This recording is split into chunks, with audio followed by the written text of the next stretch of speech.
Начнем сегодняшнее наше мероприятие. Сегодня мы собрались в очередной раз, вот последнюю декаду месяца Рамадан, иншаллах, для того, чтобы провести ифтар в этих стенах, в этом здании,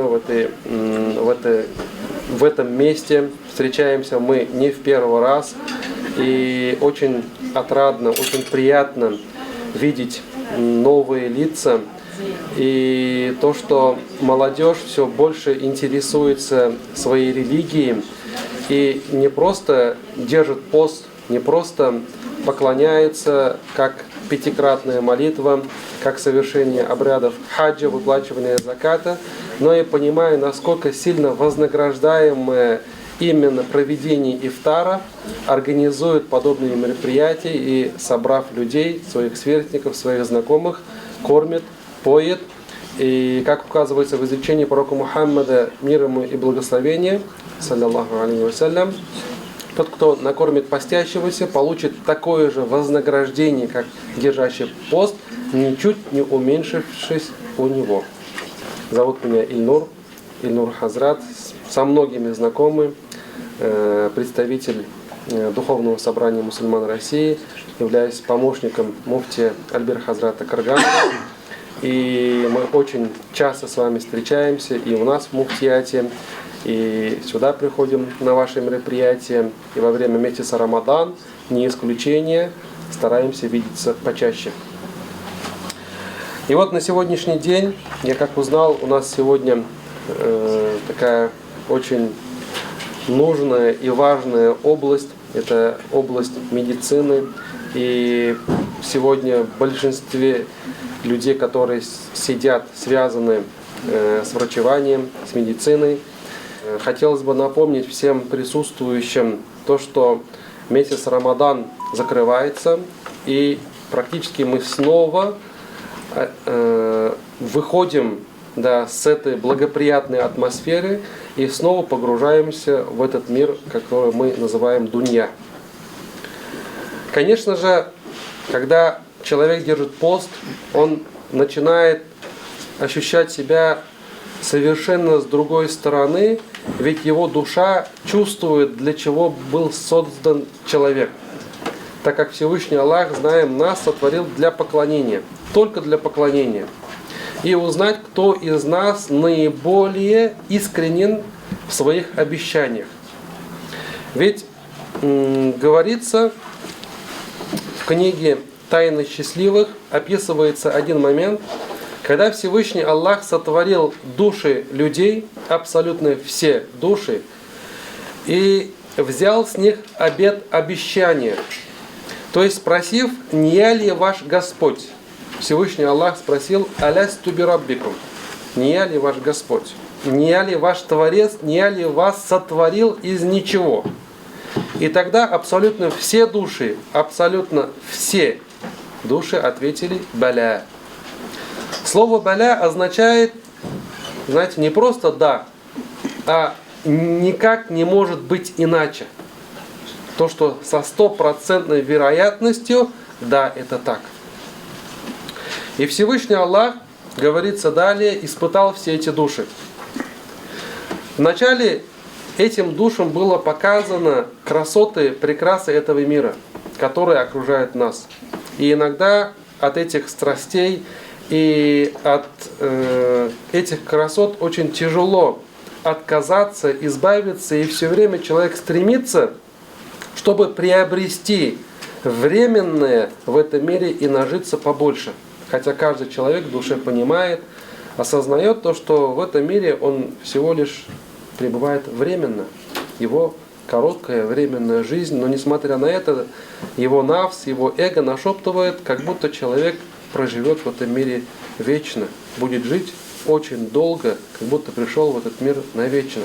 И показав этим души красоты этого мира, говорится то, что из 100% 99% душ забыли слова, которые пообещали Всевышнему, и устремились к красотам этого мира.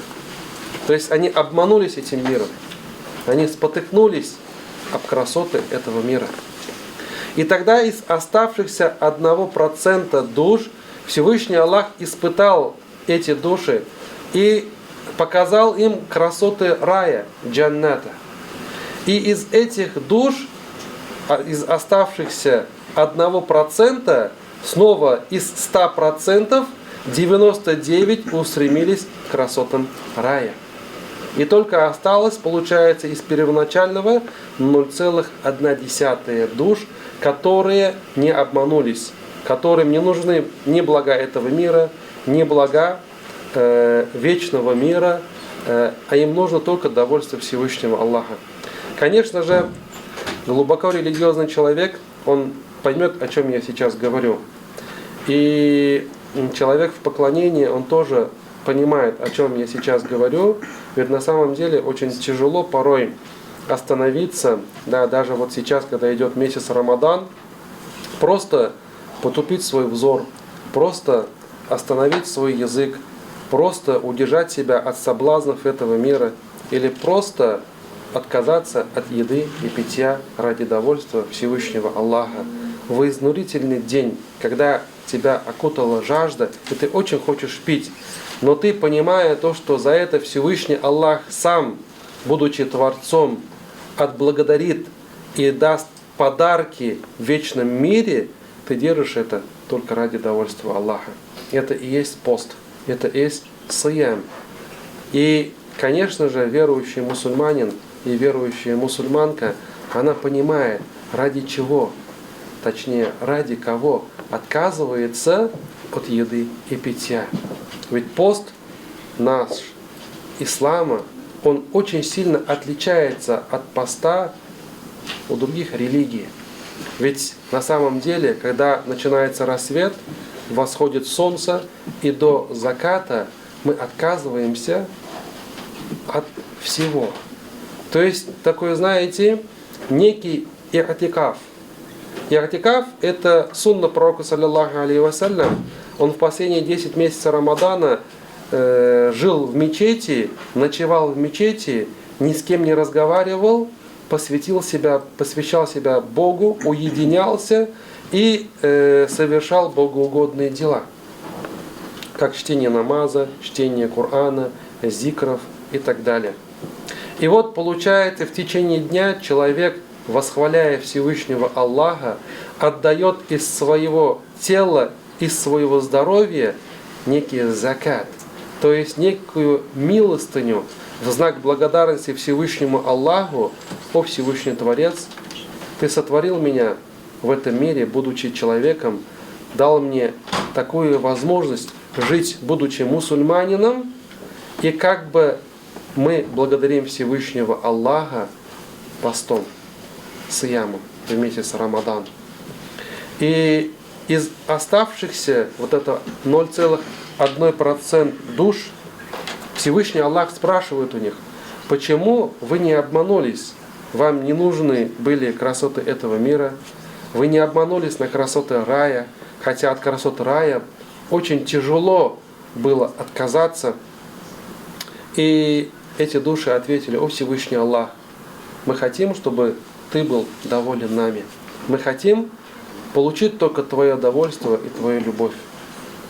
И тогда говорится, что эти души были из числа пророков, из числа аулия-Аллах, то есть святых людей, да, которые тоже находятся среди людей.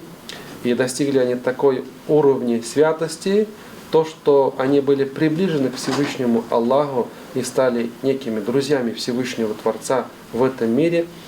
И души детей, которые покинули этот бренный мир до совершеннолетия. И эти дети сами попросили у Всевышнего Аллаха надолго не задерживаться в этом мире, чтобы Всевышний забрал эти души до того, как они достигнут совершеннолетия, чтобы не отвечать за свои грехи, за свое содеянное, а прямиком зайти в рай, прямиком достичь довольства Аллаха. И вот, конечно же, во время поста человек, уровень и дараджа человека, мусульманина, настолько сильно возрастает, то, что даже говорится, он может превысить степень ангелов. Удивленно можно спросить: а как можно превысить степень ангелов. Ведь ангелы – это безгрешные существа, которые беспрекословно выполняют приказ Аллаха. Ведь в этом есть и наше отличие. У ангелов нету нафса. Ангелы не могут грешить. Ангелы не могут противостоять Творцу. Они в ту же секунду готовы упасть в саджда, в ту же секунду готовы выполнить приказ Аллаха, когда услышат какое-то слово от Всевышнего Аллаха. А у людей есть нафс, есть эго, есть эгоизм. И нас окутывает вася нашептывание шайтана. И мы очень долго можем порой думать, десятилетиями, может пройти 60, 70, 80 лет, прежде чем мы встанем на путь исправления, на путь покаяния, прежде чем мы поймем, для чего нас сотворил Всевышний Аллах, прежде чем со слезами на глазах благодарить Всевышнего Аллаха то, что нас Он сотворил людьми. И мы имеем такой ценный подарок, как иман, как веру во Всевышнего Творца, как единобожие.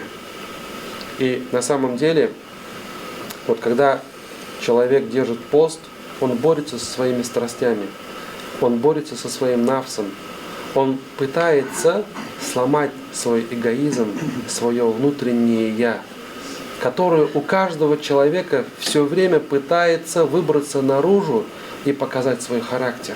Вот именно месяц Рамадан, он окутывает наш нафс со всех сторон и помогает победить наш нафс, наш эгоизм, наш характер.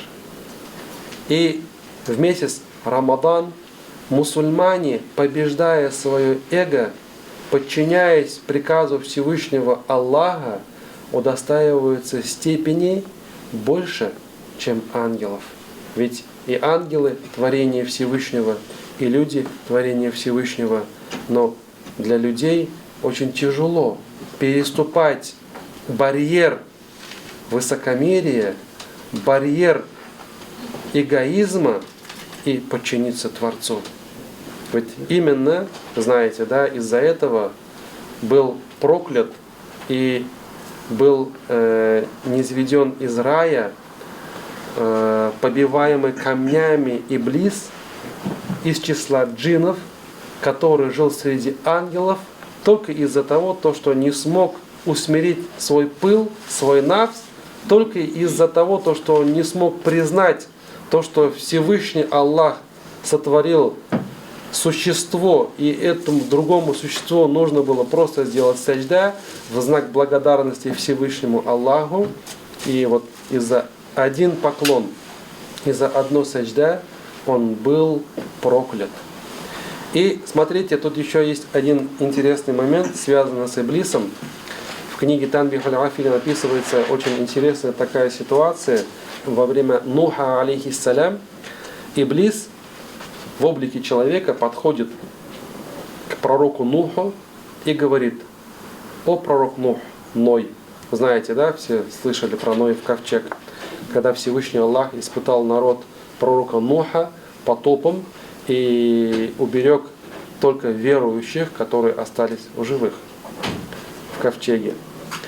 И когда Иблис подошел к Нуху, пророку Нуху алейхиссалям, сказал: сделай, пожалуйста, дуа, попроси у Всевышнего Аллаха, спроси, есть ли у меня шанс, чтобы Всевышний меня простил. Спроси.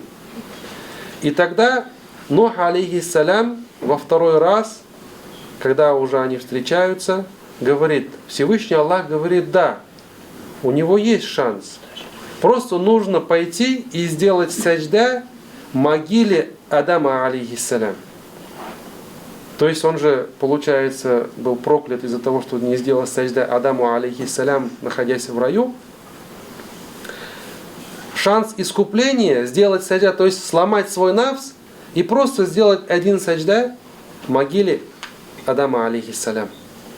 И тогда Иблис сказал: я не сделал саджда живому человеку, Адаму, и не сделаю саджда уже тому, который лежит в земле. Никогда и ни при каких обстоятельствах разворачивается и уходит. Вот настолько гордый и высокомерный этот Иблис, этот шайтан, когда у него даже был шанс, когда он даже получил, Всевышний ждет. Всевышнему просто нужно, чтобы человек сам понял, сам осознал свои ошибки и попросил у Всевышнего Аллаха прощения. Для нас это очень легко. Есть ночь, именуемая Лейлятуль Кадр, и Пророк саллаллаху алейхи вассалям посоветовал, если вы поймете, осознаете то, что именно эта ночь Лейлятуль Кадр, просите прощения со словами: «О Всевышний, Аллахумма, о наш Господь, иннака афуун, поистине Ты прощающий, каримун, Ты щедрый, тухибуль афва, Ты любишь прощать, фа'фу анни, так прости же меня». Да, и это одно короткое дуа Пророк саллаллаху алейхи вассалям обучил свою супругу, чтобы читать в эту ночь. Поэтому мы, находясь в последней декаде месяца Рамадан, еще у нас есть возможность искать эту ночь. Мы не знаем, она спрятана в последних 10 ночах до утренней зари, как описывается в Коране в суре Аль-Кадр.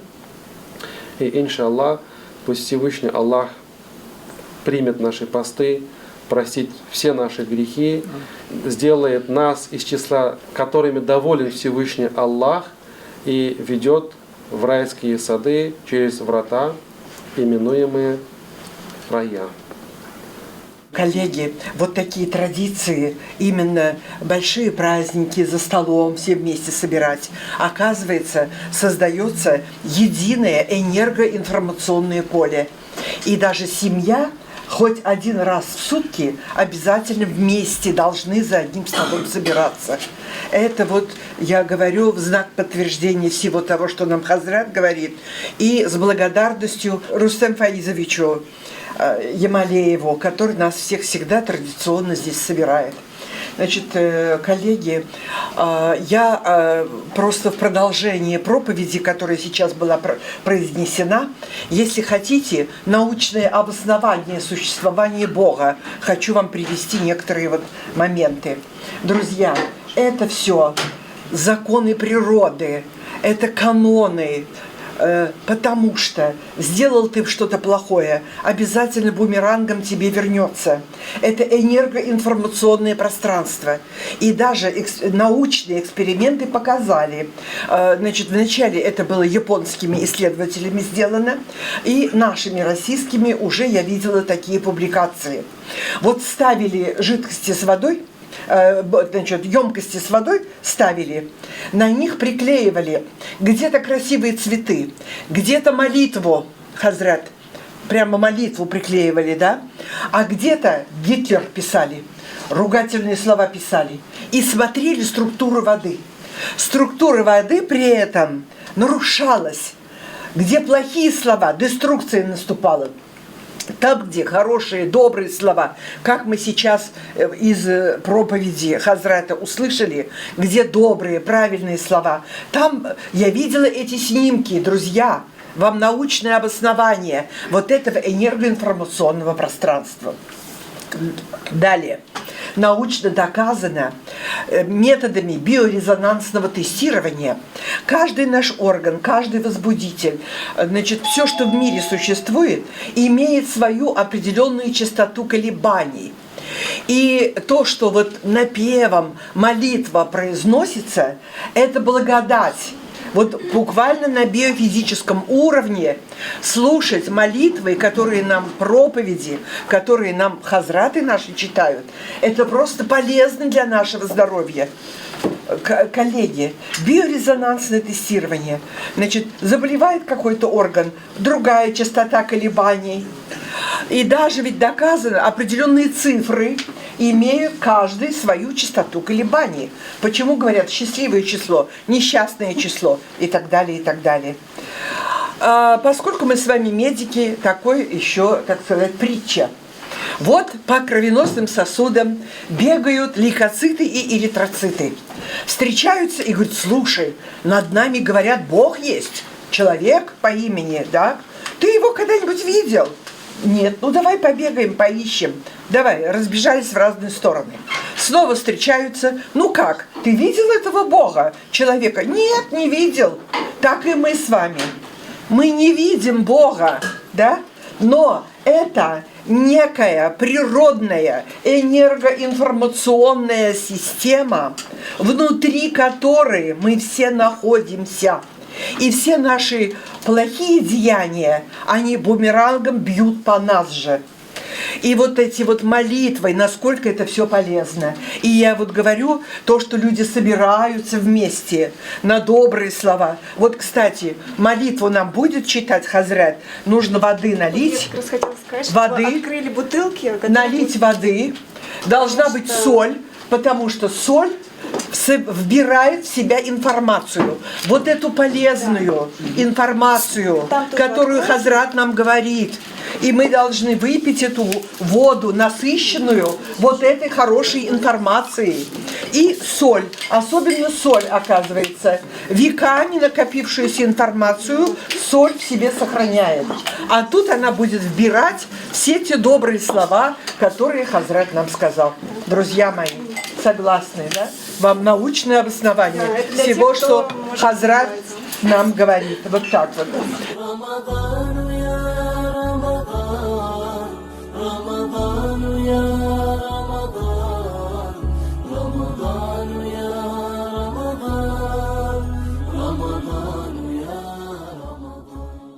В семье произошел такой момент, когда однажды жена, подойдя к своему мужу, она сказала: дорогой мой муж, я сегодня была у соседки, и ты знаешь, они вместе с мужем начали читать намаз. И я послушала, как она научилась читать Коран, как она читает Коран на арабском языке. Мне, говорит, очень понравилось, какими они стали религиозной семьей. Давай, говорит, мы тоже встанем на путь намаза, научимся читать намаз, научимся читать Коран, вместе будем проводить время и вообще изучать нашу религию углубленно. И супруг говорит, муж говорит такие слова: какой, говорит, намаз, какая, говорит, религия, какой, говорит, Коран в наше беззаботное молодое время. Мы, говорит, только с тобой поженились, вот только начали семейную жизнь. У меня, говорит, еще очень много планов, еще много надо заработать денег, еще нужно подготовить какие-то всевозможные средства и возможности для наших будущих детей. И ты мне, говорит, пожалуйста, эту ерунду больше не рассказывай. Я, говорит, не хочу больше слышать об этом. И ушел по своим делам. Несмотря на это, эта женщина начала потихоньку изучать религию, потихоньку учиться читать намаз, читать Коран. А этот мужчина, он работал в пекарне. Он работал в пекарне, и у него была его вазифа. Он каждое утро приходил одним из самых первых и чистил печь, где печется хлеб. И таким образом подготавливал печь для хлеба. И в один из ночей он лежит примерно 2 часа ночи, не может уснуть. У него появилась бессонница. Он, проснувшись, подумал про себя: через пару часов снова нужно вставать, идти рано на работу, лучше я сейчас пойду, выполню все свои обязанности, и потом под утро, уже придя домой, я усну. И он таким образом, оставив свою супругу спящей, уходит, закрывает дверь, берет свои ключи от пекарни, открывает дверь, включает свет, заходит внутрь печки и начинает чистить печь. В этот момент проходит один из рабочих этой пекарни, и он, оказывается, в этот день задержался у своего знакомого друга, и как раз в эту ночь, в это время проходил мимо этой пекарни. Он смотрит, открыта дверь, приоткрыта немного дверь, внутри горит свет, заходит в пекарню и спрашивает, кто здесь есть. А тот сидит внутри печи, не слышит. Смотрит, открыта дверь печки, он снаружи закрывает печь, выключает свет, закрывает дверь, захлопывает дверь и уходит домой. И тут мужчина понимает, то, что он остался внутри печи, а тогда еще сотовых телефонов не было. Супруга дома спит, не знает, что он ушел. Сейчас никто не знает, никто не ведает, кроме Аллаха, то, что Он находится там. Вот представьте, такая ситуация. И он настолько сильно испугался этой ситуации, что подумал, начал размышлять и начал плакать, как своей жене он ответил, какая религия в наше молодое время. Нам еще много нужно работать, много еще нужно зарабатывать деньги. Какой намаз, какой Коран. Не говори мне больше об этих словах. И таким образом он начал вспоминать из своего детства, как его отец, как его дед учили его намазу. То есть если, знаете, да, по фикху, если ты не знаешь, где кыбла, кыблу встаешь в сторону, в направлении, куда тянет твоя душа, подсказывает твое сердце. Если нету воды, берешь пылью или песком, или землей таяммум. Он сделал таяммум, встал на намаз и начал читать все, что знает. Там, из детства вспоминая, в той области, где он жил, в детстве их обычно детей учили в мечети. И тогда он, когда уже вырос, начал жить беспечной жизнью. И в этот момент он начинает делать дуа с такими словами: «О Аллах, сейчас через пару часов я покину этот мир, и моя душа отойдет в вечный мир с этого временного мира. Я даже ни разу со своим осознанием не сделал тебе саджда», и начинает просить прощения. Он понимает то, что все, время его пришло, осталось буквально пару часов, которые связывают этот мир, пока его душа находится в теле. И со слезами на глазах он начинает читать искренне намаз, искренне молитву. И в этот момент делает Всевышний Аллах так, то, что тот товарищ, который закрыл дверь, видит сон, как его друг, печник, который чистит печь, сидит внутри печи и горит в огне. Он просыпается в поту и говорит: что я наделал? Это же неспроста, была открыта дверь, включен свет. Почему я не проверил печь? Я же погубил одного человека, целую семью, то есть человека посредством меня уйдет с этого мира. И время было приблизительно там, 5:30, за полчаса до того, как откроет дверь и включит свет. Конечно же, включив рубильник, печь начнет там работать. И тот понимал, что осталось очень мало времени. Этот человек подбегает, открывает дверь, понимает то, что еще никто из рабочих не пришел. И, открыв дверь печи, смотрит внутри, сидит его товарищ, молодой человек, у которого были седые белые волосы от испуга. То есть вот за этот короткий промежуток времени он настолько сильно испугался, то, что у него волосы побелели. Вы, наверное, тоже читали, да, подобные таким истории, когда человек в страхе на самом деле оказывается один на один со своим страхом. Если помните, да, вот этот певец нашидов Юсуф Ислам, по-моему, или Сами Юсуф рассказывал свою историю принятия ислама, как его море унесло глубоко течением вглубь моря, и тогда, говорит, я начал молиться Богу. То есть он был нерелигиозным в тот момент и начал, говорит, молиться Богу, пообещав то, что встану на пути исправления, а потом уже, когда его обратно на берег уже выбросило, тогда он начал искать, читать разные книги, и божественные книги, разные религии, и тогда он пришел в религию ислам. И таким образом Всевышний Аллах разных людей по-разному наставляет на путь исправления. И да, иногда, к сожалению, этот путь исправления приходит в конце нашей жизни, как было у фараона, который описывается в Коране. Это удивительная история. И в 19 веке, по-моему, в 19 веке обнаруживают тело фараона под Красным морем в состоянии саджда, которое приблизительно 4000 лет пролежало на дне моря. И удивительно, в Коране Всевышний Аллах, эту историю описывая, говорит то, что мы оставили его тело в назидание для будущего поколения. И вот в наше время, в 19 веке, его тело обнаружив, подняли на поверхность. Да, он, если не ошибаюсь, сейчас хранится в музее во Франции. И таким образом, вот понимаете, вот это когда фараон, который объявил себя Богом и хотел, чтобы ему поклонялись, в момент, когда закрывалось две стены воды, он упал на саждя, все-таки в конец своей жизни он понимал, что сейчас будет отдавать душу Господу, и в этот момент хотел сказать «Ля иляха илляллах, Муса расулюллах». То есть короткие слова. Нет Бога, кроме Аллаха, Муса его посланник. Потому что в то время был Муса, Моисей, который пришел с истины, увещевал фараона, чтобы тот отрекся от своих слов и принял единобожие, уверовал во Всевышнего Творца, во Всевышнего Аллаха. Но Всевышнему Аллаху не нужно такие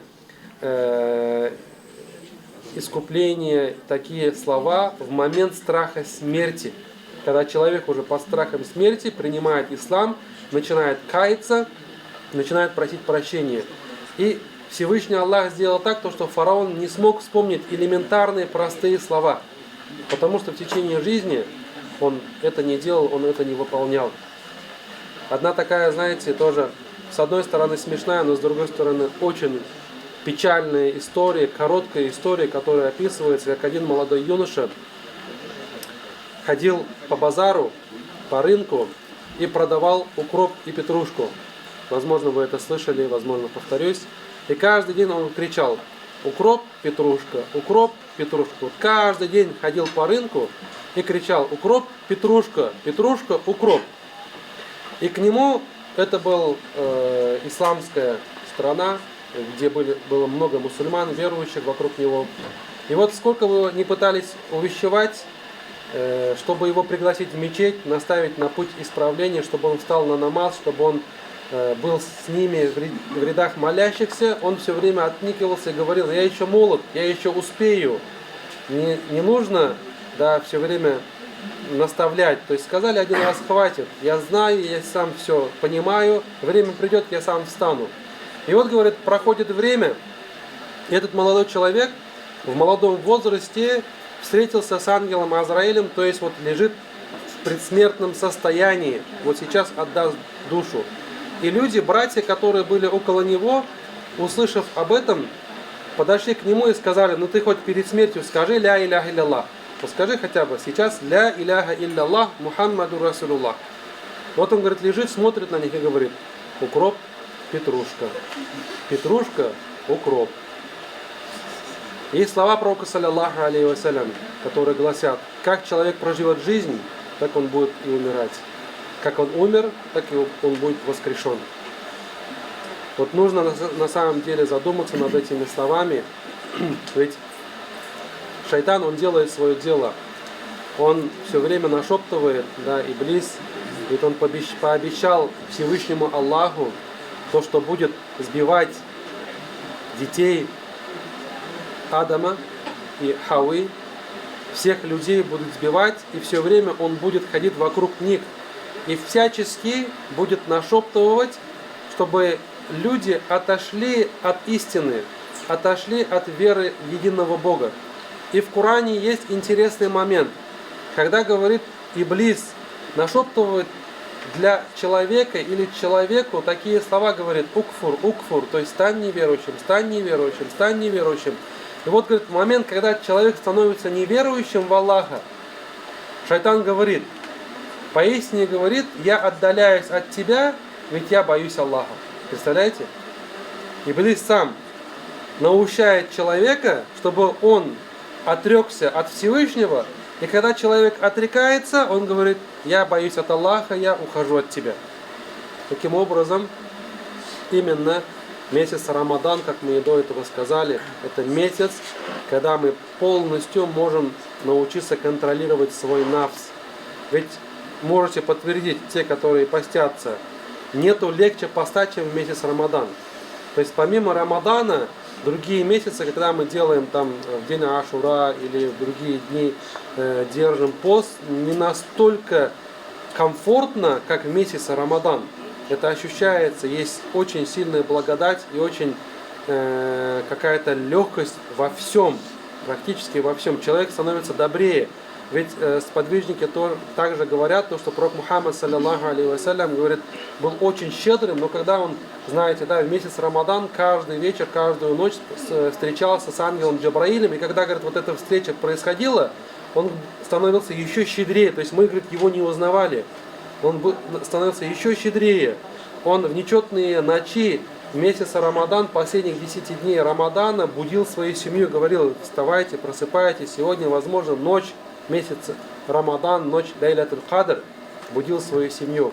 Да, поэтому хвала Всевышнему Аллаху, то, что есть такие братья, сестры, которые все время увещевают для пути исправления, рассказывают о вечности. Ведь, альхамдулилля, на таких собраниях, мероприятиях кто-то что-то для себя берет новое, кто-то что-то слышит.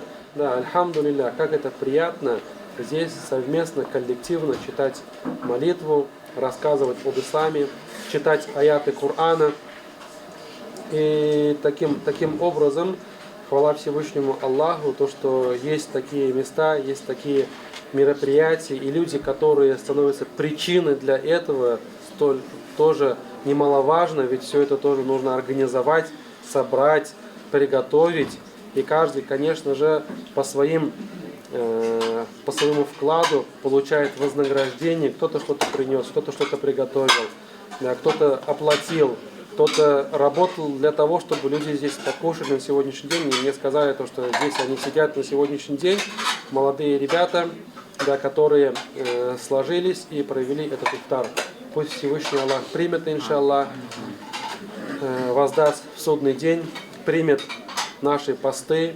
Ведь в действительности пост в месяц Рамадан, вот как говорят ученые, даже если ты будешь возмещать остальные 11 месяцев после месяца Рамадан хотя бы один день, и ты не сможешь еще получить вознаграждение столько, сколько получил бы за один день поста в месяце Рамадан. И пост в месяце Рамадан, он настолько велик, что даже если человек больной или немощный, или он уже настолько преклонного возраста, то, что не может держать пост, он не может просто так пропускать. У него есть искупление, как фидья. Он должен просить прощения у Всевышнего Аллаха, да, и кормить нищих, неимущих, и как искупление отдавать фидья за то, что он не может держать свой пост. Вот насколько велик этот пост перед Создателем, перед Творцом.